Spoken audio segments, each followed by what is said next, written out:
Sexto ano, tudo bem? Não reparem a roupa, viu? É no mesmo dia.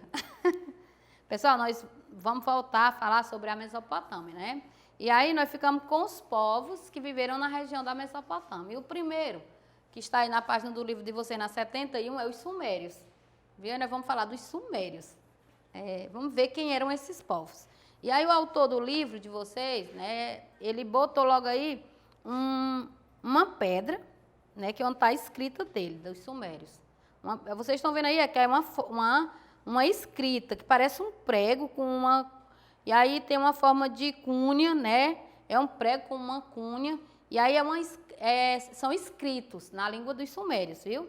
Vocês sabem que há vários sinais gráficos que representam, né, escrita. Não só é a nossa letra, não, tá? Várias letras. Por exemplo, você vê uma letra do Japão, uma escrita japonesa, a gente nem sabe o que significa. É poucas palavras, né? Então, vamos ver aqui. Vamos começar a falar dos Sumérios. Vou ler o texto para a gente poder ir debatendo de acordo com o texto, tá bom? Então, vamos lá. Não se sabe ao certo a origem dos Sumérios e nem quando eles migraram para a região da Mesopotâmia. O que é possível afirmar é que por volta de 3000 a.C., esse povo já estava estabelecido lá no sul da região da Mesopotâmia. Então, vamos ver aqui. É provável que eles tenham sido os primeiros a construir canais e outras obras, né, para a utilização da água dos rios. Também são atribuídas a eles a invenções importantes, né? Que invenções são essas? Primeiro, a agricultura. Como eles viveram em 3000 a.C., vou botar até aqui para vocês não esquecer, e nós estamos em 2020, presta só atenção, tanto de ano. E eles, né, segundo a história, eles descobriram a agricultura,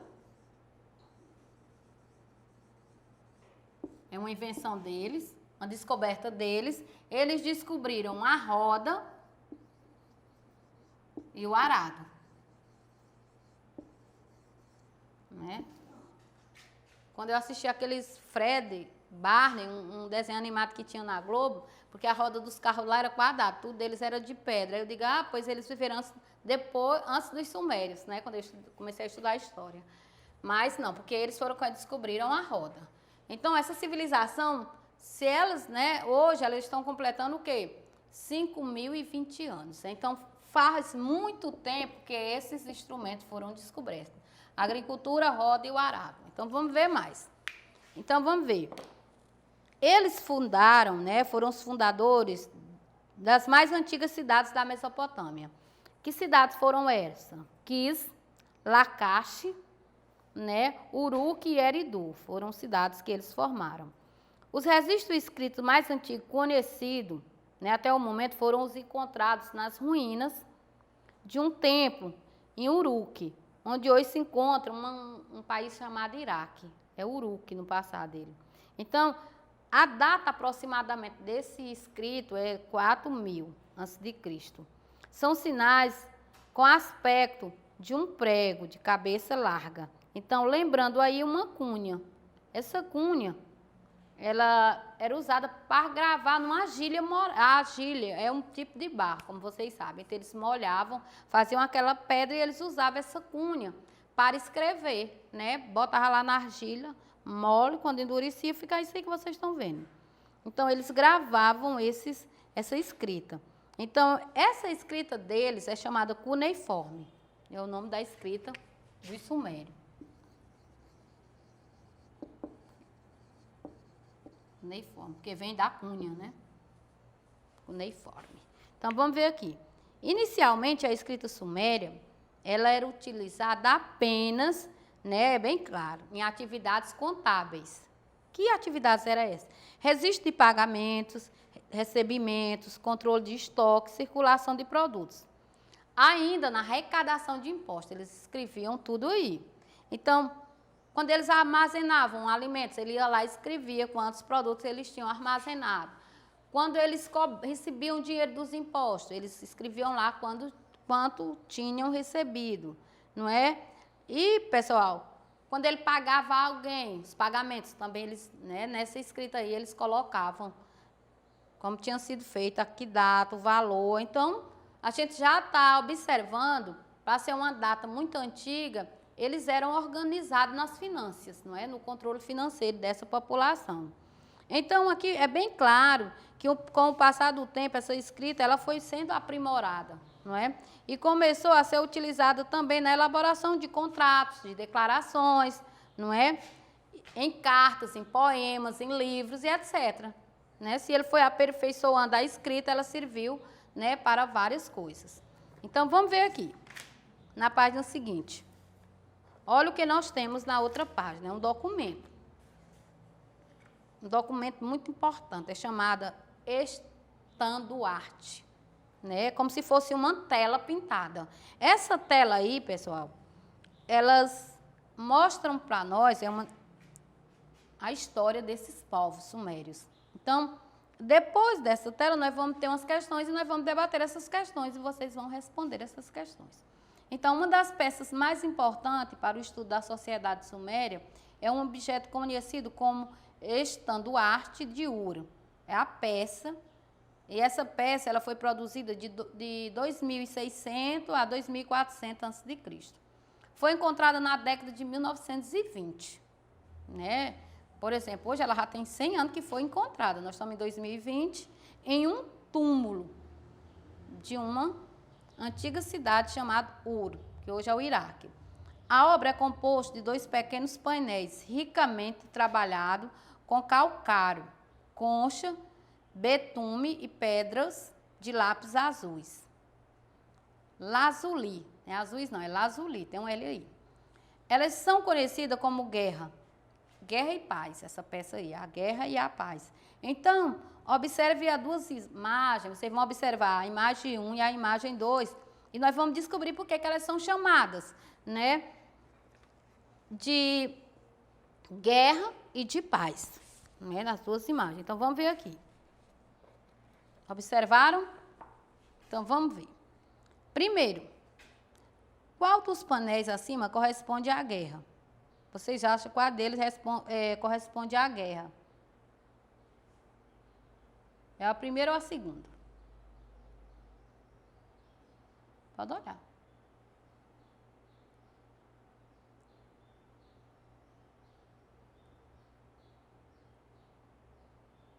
A segunda está representando o quê?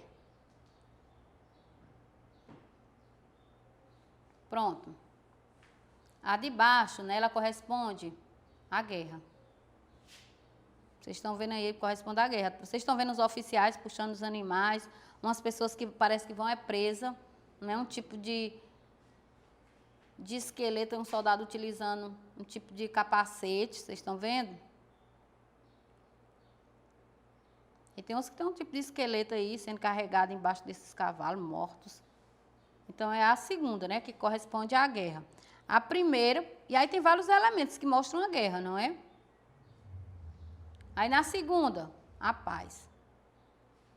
Eles trabalhando, todo mundo, né, a gente está vendo que eles estão tendo, no painel aí, a figura de paz, o rei, a figura maior, num traje bem elaborado, que está sentado num trono, diante de 6 figuras sentadas, provavelmente são nobres, sacerdotes, membros de classe dominante. Está sendo bem claro aí. As figuras menores são servos, essas que estão em pé, são servos ou escravos. Tem um músico tocando numa lira, num instrumento chamado lira. Parece um banquete, né, numa corte. Fileiras de pessoas, vocês estão entendendo o que eu estou falando, né? Fileiras de pessoas que aparecem conduzindo diferentes animais, carregando sacos, né? Oferendas para o rei. Então, a primeira é a de paz e a segunda é a de guerra. Então, esses elementos, eles deixam claro, né, que a sociedade suméria era composta de grupos sociais distintos. Não é verdade? Com funções específicas. Por exemplo, eu citei reis, eu citei nobres, soldados, tem músico, pessoas que produziam diversos tipos de produtos, que podem também ter, não, produtos e tem escravos. É uma sociedade, pessoal, que nós chamamos em história de hierarquizada. Então, aí, ele mostra para vocês, é bem claro que eles já tinham esses veículos de roda, por isso que diz que eles inventaram a roda. é um veículo. Então, quer dizer que eles conheciam a metalurgia, porque além da roda, a gente vê que tem gente aí com espada, não é? Lanças. E também que criavam animais. E se tem guerra, claro que eles guerreavam entre si. As primeiras populações sempre havia guerra entre eles. Tá bom? E aí a gente vê que a figura do rei nessa sociedade, ela também existia, não é? O rei, nobre, sacerdotes, viu? Existia dentro da sociedade suméria. Então, a vida na Mesopotâmia, ela não era uma vida fácil, não é? O pessoal trabalhava, guerreava, uma organização social um pouco diferente de tribos indígenas, viu? Porque quando a gente fala assim em nobres, é superior. Na tribo, claro que tem um chefe. Aqui no Brasil, quando a gente estuda a tribo indígena, tem um chefe, cacique. Mas o poder dele sobre os indígenas nem se compara, não era de escravizar, ao poder que um rei desse tinha sobre uma população suméria. Não é verdade? Então, são diversas situações diferentes. Então, essa fonte aí, essas duas telas que foram encontradas nesse túmulo, ele oferece ao historiador, ao arqueólogo, como vocês podem observar, diversos elementos históricos, né? Não só organização social, política, econômica. Então, muitas vezes, a gente observando, depois que você passa a estudar história, você observando uma tela dessa daí, você pode entender que uma organização social dentro daquela sociedade, econômica, cultural, religiosa, tudo através de uma tela dessa bem aí, pessoal. Como eles viviam. Você olhando, observando, você tem aquele olhar de história que outras disciplinas elas não apresentam para vocês, tá bom? Aí não só é uma obra de arte, viu? Não só é uma tela caríssima, mas também elementos de como aquela sociedade ela se organizou, tá bom? Então, os impérios da Mesopotâmia, né, ela estabelece entre si trocas comerciais, acordos políticos, alianças entre eles. À medida que eles vão crescendo economicamente, a gente observa em história que surgem disputas por terra, por rotas comerciais, não é? As guerras de conquista vão tornando-se mais frequentes e é por isso que depois aparecem outros povos, aqueles que tinham mais argumento de guerra, não é? Vencia e dominava aquela região. E aí vocês vão entendendo, a partir aqui do 6º ano, esse processo social dessas antigas civilizações, tá bom? Então, na próxima aula nós vamos estudar o Império Acádio e o Babilônico, né? Então, o Babilônico também, ele é falado lá no Antigo Testamento, né? Tem gente que quando eu falei o nome Babilônico, com certeza, já ouviu falar no Código de Hammurabi, um rei que o código dele estabelecia regras, né, de trabalho, trocas, crimes. Então, a gente vai ver que ele criou um código que até hoje é conhecido mundialmente, né, que Hammurabi ele veio na região ali da Babilônia. E aí, os meninos que leem o Antigo Testamento já vai ter digamos assim, um conhecimento sobre esse Império Babilônico, viu? Então, na próxima aula nós vamos começar com o Império Babilônico. E por hoje é só, viu? Vão logo aí lendo para ficar mais por dentro, tá bom? Então, tchau e até a próxima.